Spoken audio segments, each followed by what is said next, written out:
welcome back. Welcome back. I just want to tell you a little bit about a trip I made to the Dominican Republic in June of 2001.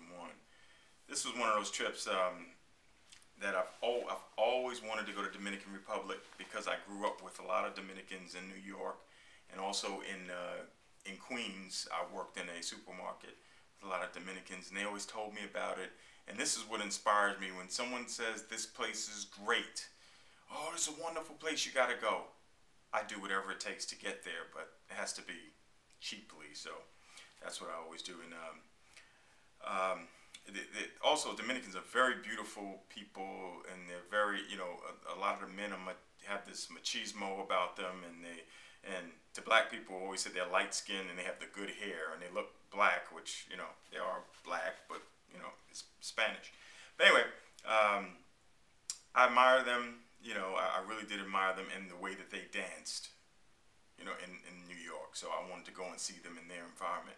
So I arrived in Santo Domingo, and I took a taxi, which I had to barter, which that's one of my trades, is taking a taxi inexpensively.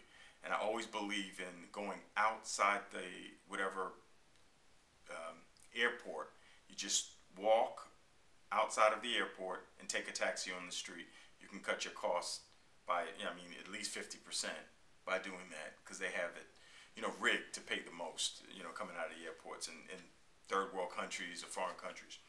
Anyway, I took a taxi from Santo Domingo to Boca Chica, which is about 30 miles outside of Santo Domingo. And, Santo Domingo was busy. They had many cars, motorcycles, a lot of traffic. And the people party all night. There's a lot of stands where you can stop and eat food on the street, which they served a lot of. And one night I really wanted to go to a real genuine Dominican club. And I spoke to this guy I met on the street. He was like a tour guide.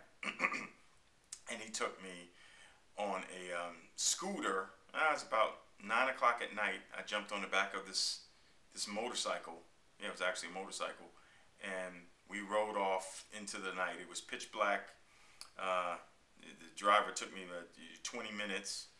And the club seemed to appear like in the middle of a desert. It's just there's this neon sign with this one building, and it was a tiny club.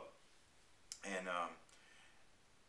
when you're riding on a motorcycle or any kind of vehicle outside, when you have the tears, I still remember when the tears were going to the back of my head because of it was kind of cool, and we were driving real fast and no goggles or anything. So when I arrived, I met up with a few people, and he had two cousins who, they were going to show me, how to dance the merengue, and I was overwhelmed with the skills, and the people were looking at me, and they knew, okay, this guy could possibly be Dominican, because it seems like I fit in with Central America, South America, or Spanish countries. I seem to fit in if I don't speak, because they have many dark-skinned people, which they're treated worse than the lighter. It's like around the world, huh? But anyway, they have these incredible skills with the salsa dancing, how quick they move their feet. I couldn't believe how these people were dancing. It was incredible. And and another dance called the bachata. But anyway, I stayed till about 3 o'clock, and then I went to my hotel. Now the next morning, I met up with this tour guide guy, and he rented a car, which I paid for. It was pretty inexpensive, and we went for a tour to downtown Santo Domingo, and also to see some of his family who also live in downtown Santo Domingo. And it was just like a third world country. It was crowded, many people, it was hot, people weren't wearing much.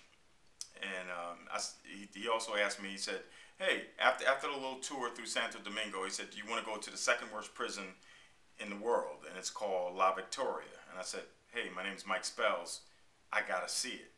I didn't hear anything about this place, but I had to go. And so as soon as we got to La Victoria prison, there was a gate guard. He was dressed in a military outfit, and he lifted up a gate, which was like one of those arms, and he said, you pay me. I said, okay, you know, I'll pay you as soon as we leave.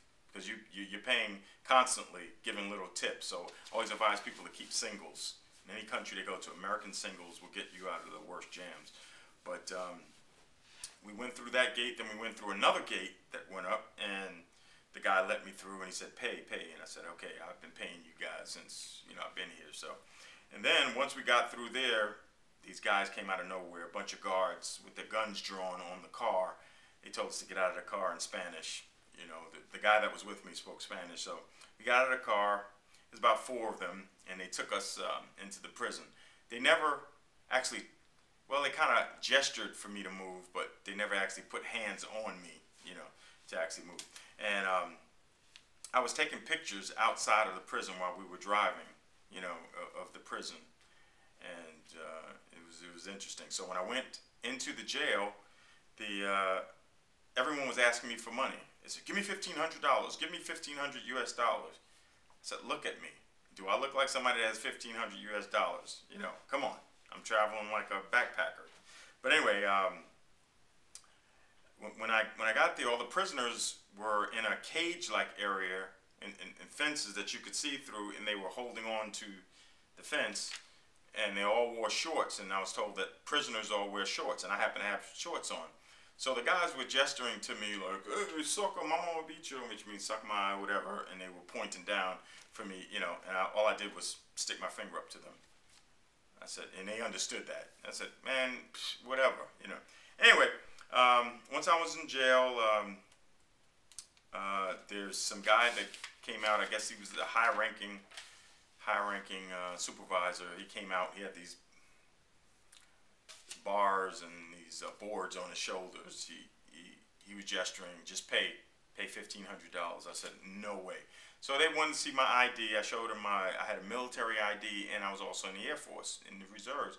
So I showed them both of those, and I was actually in the jail for 3.5 hours, and then they charged me. They charged me with taking pictures at a government facility without permission and trespassing, and the guard stated I ran their barricades, and that was just, it was hilarious to me, because I was thinking, wow, this is hilarious. I didn't run a barricade. I had to, for order for me to get through, you had to let me through. So anyway, so I went through there, and then they took me downtown in front of a judge, because they had to save face, but I was videotaping the entire time with a little camera I had. And you know, they were saying, give me money, give me money. So it was pretty interesting there. And I sat in front of the judge. The U.S. Embassy called me and asked me, oh, how are you doing, sir? How is everything? How are they treating you? And I said, they treated me well. They're feeding me cookies and milk. That's what I said to the guy. And the guy said, oh, okay. I said, yeah, I just want out. So the guy said that you'll be released soon. So anyway, I was kind of scared, you know. I was getting a little scared, and the judge found nothing wrong, and you know, and after I left there, and I mean, then they released me, and then the mayor of Santo Domingo came down. He said, whenever you come down here, give me a call. And I said, I don't think I'll be returning to Dominican Republic, you know, for a while, you know. But it was a wonderful trip. Had a lot of the problem is many prostitutes. And many people trying to get your money, but I was so used to that. So that's one of the things that a person traveling there has to get used to, unless they stay on one of the little private, all-inclusive places, which I'd never stay at. So anyway, see you to the next one.